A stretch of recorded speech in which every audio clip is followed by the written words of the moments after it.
Hai guys, kembali lagi di channel Stelma Learning. Hari ini kita akan membawakan podcast tentang Strong Faith and Immunity with Stelmaris. Stay tune ya.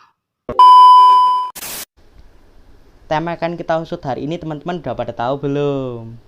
Nah, kali ini tema akan kita gunakan adalah banyak perubahan peraturan membuat norma dan budaya masyarakat semakin menghilang. Wah, menarik banget ya. Selain temanya menarik, timnya juga menarik loh. Kan ada tuh pepatah yang bilang, tak kenal maka tak sayang. Biar sayang, ayo kenalan dulu. Kami dari kelas 11 IPS 2. Nama saya Stefani Laksana, biasa dipanggil Stefani. Dan di sebelah saya ada cewek yang paling aktif di dalam grup nih. Kalian mau tahu siapa? Yaitu Stefani Jenny. Halo, salam kenal. Ada juga nih yang paling cakep. Ya cakep lah, kan cowok. Kenalan yuk, namanya Edward Valentino. Hai, salam kenal. Timnya aja udah menarik nih teman-teman, apalagi narasumbernya.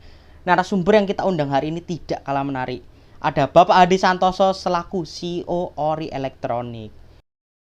Beliau adalah narasumber manajemen kita hari ini nih teman-teman. Mantap kan? Ada satu lagi nih yang gak kalah keren dari Pak Adi, yaitu Kak Angelico sebagai narasumber budaya kita. Kalian udah pada tahu belum? Kak Ica itu salah satu siswa yang udah pernah bertukar pelajar ke Jepang loh. Juga Pak Adi adalah pengusahawan sukses ternama di Surabaya. Kalau dulu Kak Ica itu waktu SMP-nya udah bisa nyanyi, suaranya juga bagus nih, sehingga bisa membawakan tembang Jawa. Keren banget gak sih? Narasumbernya keren pol ini. Wah, bener banget itu. Sebelumnya kami ucapkan puji dan syukur kepada Tuhan sehingga dapat merekam podcast pada hari ini.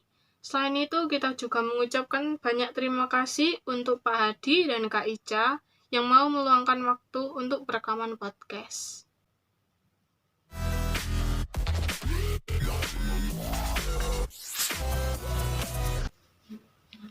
Bila kita lihat dari sejarah bangsa Eropa, di mana banyak perubahan terjadi dikarenakan sebuah fenomena seperti Renaissance, Aufklärung, dan lain sebagainya. Apakah dengan adanya pandemi ini dapat menjadi perubahan besar bagi Pak Hadi dan Kak Angeli? Dengan adanya pandemi seperti sekarang, kita yang dituntut untuk tetap di rumah, yang dulunya kita selalu ngobrol, komunikasi, ketemu, sekarang itu maksimalnya hanya saat virtual saja karena dibatasi dan lain sebagainya. Pastinya ya itu perubahan yang besar dalam tidak hanya dalam kehidupan saya tapi juga di dalam kehidupan kita sehari-hari, bukan hanya sekedar pendidikan, bahkan pola kerja pun berubah kayak gitu kan. Bahkan sekarang untuk berkesenian seperti dulu tuh sangat susah, selain karena izin, terus juga misalnya dulu banyak orang nikah yang membutuhkan jasa untuk kesenian atau hiburan. Sekarang karena dibatasi, mereka tidak lagi membutuhkan itu, otomatis benar-benar kayak ya jarang banget, hampir nggak pernah pentas kayak gitu, kecuali memang sektor-sektor yang harus selalu hadir ya, misalnya untuk televisi. Nah karena ini kalau televisi mungkin berubahnya drastis adalah yang dulu mungkin ada penonton, sekarang enggak, tapi program ini tetap bisa jalan, beda sama kayak yang orang punya hajat mandiri atau pribadi kayak gitu. Ya, pandemi ini secara nggak langsung membuat setiap kita manusia pasti mengalami perubahan ya. Ada yang perubahannya secara signifikan, mungkin ada yang secara adaptasi aja gitu loh. Dan bagi setiap orang memang diperlukan suatu adaptasi yang baik untuk menghadapi setiap hal yang membuat mereka harus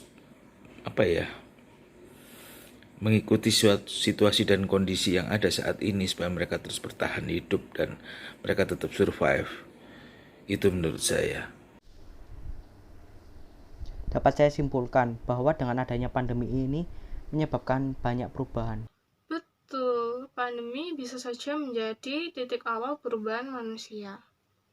Adanya pandemi juga membuat manusia mau tidak mau menguasai teknologi karena digunakan dalam pekerjaan maupun pendidikan.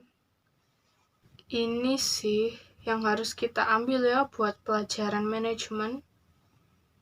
Kita harus bisa adaptasi dan bisa survive buat kehidupan masa pandemi ini.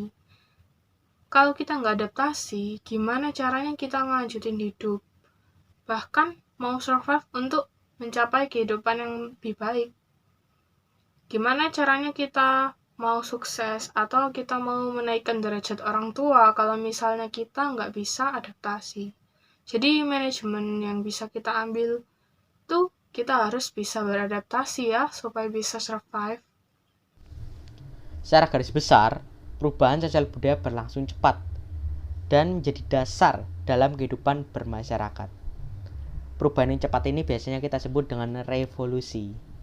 Nah, dalam revolusi, perubahan bisa saja direncanakan ataupun tidak direncanakan terlebih dahulu. Contohnya pandemi. Nah, dengan adanya pandemi ini juga sedikit mempengaruhi budaya yang ada di Indonesia. Kan belakangan ini kita dengar nih ada murid yang tidak sopan terhadap gurunya ketika proses pembelajaran. Di kolom komentar video tersebut banyak sekali yang menghujat muridnya karena tidak sopan dan juga ada masyarakat yang menghujat gurunya. Nah, ini kan bisa kita simpulkan bahwa masih banyak masyarakat Indonesia yang belum siap dalam menghadapi perubahan karena mereka lebih cenderung melakukan perbuatan terlebih dahulu sebelum memikirkan apa yang akan mereka perbuat. Perubahan memang menjadi pengaruh bagi masyarakat. Namun menurut Pak Adi nih, apakah dengan kesadaran masyarakat saja keadaan bisa kembali seperti semula? Untuk menghadapi kondisi pandemi saat ini ya selain dibutuhkan kesadaran masyarakat juga ada pola-pola yang harus diatur dalam menyikapi hal ini, terutama pola-pola hidup dan cara bertindak yang dahulunya memang bisa diterapkan dalam kondisi normal. Dalam kondisi pandemi ini kita terus harus beradaptasi, terutama peraturan pemerintah ya yang sangat menunjang buat setiap kita untuk melangkah. Karena dengan protokol dan peraturan yang diterapkan pemerintah itu membuat kita makin tahu apa yang harus kita lakukan. Tapi pada intinya kesadaran masyarakat yang perlu utama itu. Karena jika setiap pemerintah menerapkan hal-hal dan protokol apa yang harus dilakukan tapi tanpa kesadaran masyarakat, semua itu juga akan nggak ada efektifnya gitu loh. Jadi yang utama adalah tetap kesadaran masyarakat untuk bisa melakukan hal-hal yang sudah ditetapkan. Iya ya, kalau misalnya masyarakat menggunakan masker, menaati protokol, tapi mereka nggak tahu buat apa hal ini dilaksanakan juga percuma. Jadi, kesadaran tetap perlu ya. Ngomongin perkembangan, negara kita juga pasti berkembang kan? Pastinya perubahan tersebut nggak lepas dari yang namanya revolusi dan evolusi. Contohnya musik. Wah, betul. Kalau boleh tahu narasumber kita suka musik barat juga nggak ya? Nah, kalau suka apa tuh musiknya kalau boleh tahu? Ya, saya suka musik-musik barat. Kadang saya sering mendengarkan waktu saat saya senggang gitu loh. Hal itu membuat saya lebih rileks gitu loh. Tapi ya kontra lah. Saya di sendiri sini sukanya genre musik rock. Karena menurut saya hal itu membuat saya lebih atraktif dan energik gitu loh. Di saat saya kondisinya butuh support, butuh kekuatan, saya putar lagu itu supaya saya kembali bisa bergairah lagi. Gitu. Widih Pak Adi, rock. Samaan nih kita Pak Adi. Saya juga sering sih mendengarkan musik-musik yang energik. Kan teman-teman tahu lah ya, di masa pandemi gini kan tugas yang kita miliki ini kan banyak banget ya. Apalagi deadline-nya juga kadang ada yang sebentar banget. Cuma 1 hari sudah bisa selesai. Jadi ya biasanya dengan musik-musik yang energik ini saya menjadi lebih semangat lagi dalam mengerjakan tugas. Dengar nih teman-teman, tetap semangat ya dalam mengerjakan tugas. Jangan pernah malas. Kalau aku sih untuk musik barat tetap ya suka, tapi hanya sekedar suka, bukan yang kayak benar-benar mau aku pelajarin dan kembangkan kayak gitu. Ya aku cuma suka lagu-lagu pop karena basically memang aku pecinta genre pop, jadi mau itu Indonesia, mau itu Barat, mau itu Mandarin sekalipun aku suka yang genre pop, lagu-lagu pop ya kayak yang lagu-lagu easy listening aja. Cuma kalau emang lagu Barat itu mereka tuh walaupun pop tapi tetap berbobot, jadi kayak lagu-lagu yang cenderung susah dan butuh teknik tinggi, makanya untuk lagu-lagu kayak gitu yang aku suka kayak gitu sih. Contohnya mungkin kayak lagu-lagu soundtracknya Frozen itu beberapa pop, tapi soundtrack Disney lain yang mungkin semi klasik atau agak mengarah ke klasik itu aku juga suka kalau lagu barat kayak gitu sih. Tapi kayak untuk yang spesial suka banget enggak juga gitu. Wih, keren juga ya genrenya. Aku juga suka genre ini. Ternyata musik bergenre ini termasuk musik tonal loh guys. Kalau para penonton suka genre musik apa nih? Lanjut nih, ngomongin soal musik. Tentunya perubahan dari dampak positif nggak hanya itu aja ya kan? Pasti ada yang lain. Oh iya, Pak Adi dan Kak Eca ini asalnya dari mana ya? Aku asli dari Surabaya, lahir di Surabaya. Walaupun mama orang luar Surabaya, tapi papa lahir di Surabaya juga. Jadi campuran sih sebenarnya kalau dari daerahnya. Cuma kalau akunya karena lahir dari Surabaya, udah di Surabaya, jadi aku asli Surabaya. Saya berasal dari Surabaya, Jawa Timur. Wah, dua-duanya dari Surabaya, Jawa Timur berarti ya. Nah, contoh kerajinan limbah dari Jawa Timur itu batik tulis. Warna yang digunakan cenderung cerah dan motifnya pakem tak terikat. Ada lagi loh Jen, kayu. Produk kerajinan berasal dari limbah kayu bisa kita temukan di mana saja. Salah satu contohnya nih teman-teman ada di Desa Batokan, Kecamatan Kasiman, Kabupaten Bojonegoro. Dan produknya ini sudah dikirim hampir ke seantero daerah yang ada di Indonesia nih teman-teman. Kayaknya bisa tuh dijadiin komoditas di Indonesia. Kalau ada dampak positif, pasti ada dampak negatif kan ya? Nah, kira-kira nih menurut narasumber, apa sih yang kelihatan mulai berkurang dan mulai hilang kebiasaan dari zaman ini?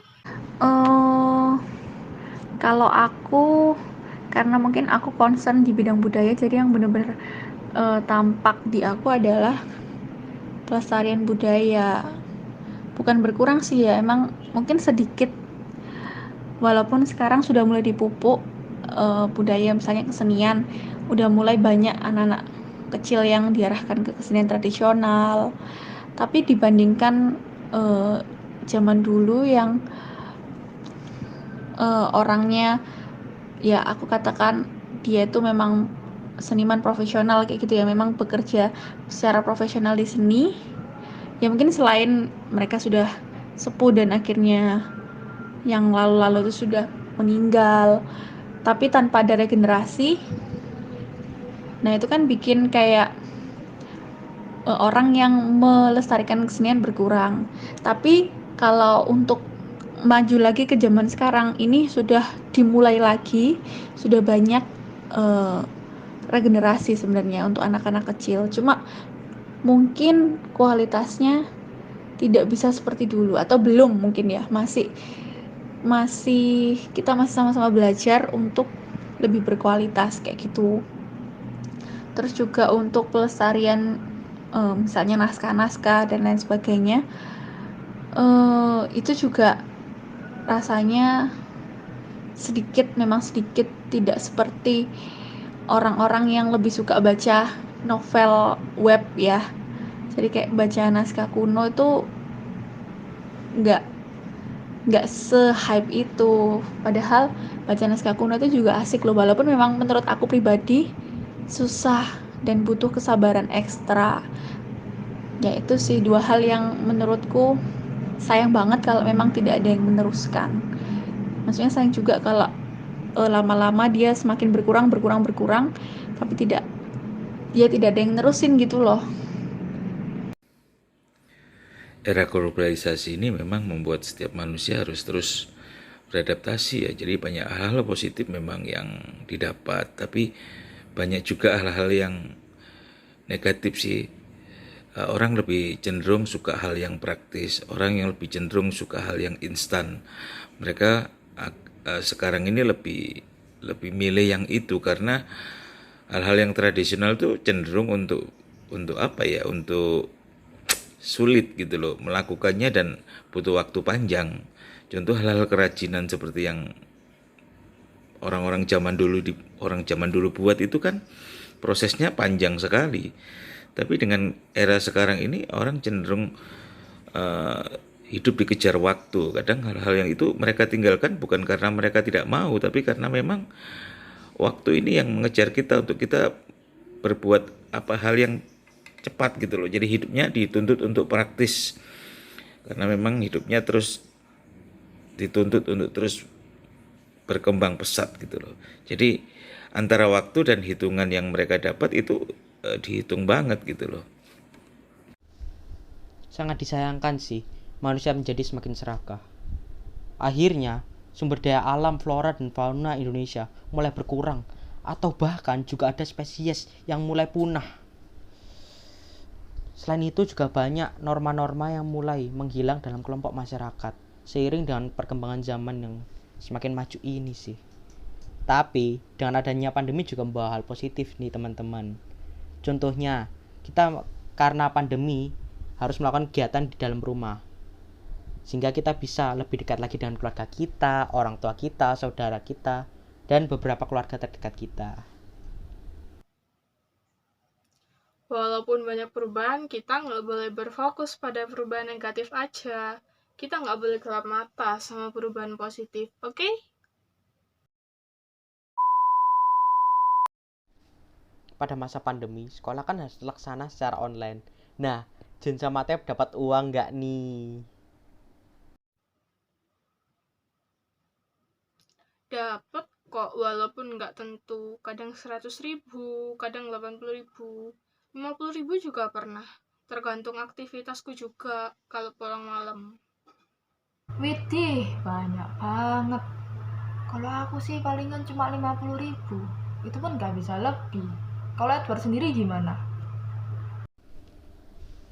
Ya, kalau aku sih gak dapet ya. Nah, terus biasanya uang kalian itu digunakan untuk apa aja ya? Buat jajan kah? Buat beli album K-pop kah? Atau apa nih?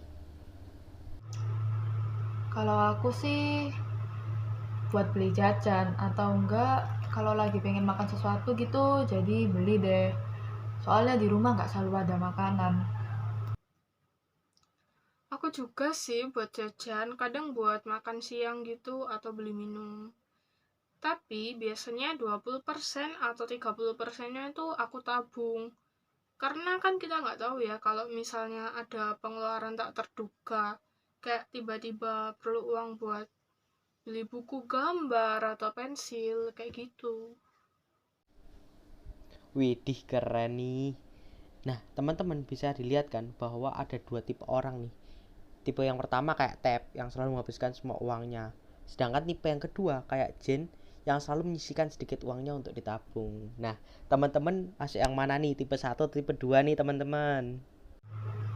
Wah, kalau tahu gitu sih lain kali mending aku ikutan nabung aja. Oh iya, ngomong-ngomong kalau boleh tahu, selama pandemi ini selain belajar secara daring, kegiatan kalian di rumah ngapain aja sih untuk mengisi waktu luang? Ya, biasanya sih tidur, main game, lihat TikTok, makan, gitu-gitulah standar. Scroll TikTok juga sih buat cari hiburan.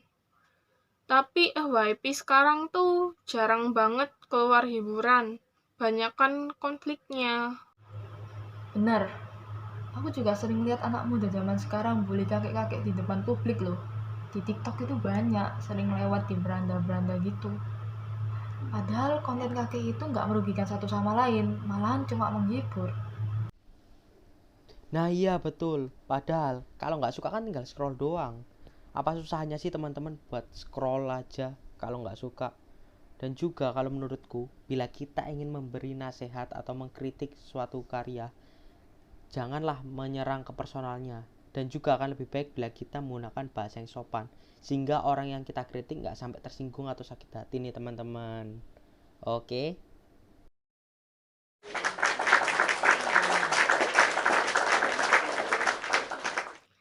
Perasaan aku sering scroll TikTok deh, tapi kok aku nggak paham ya apa yang kalian omongin.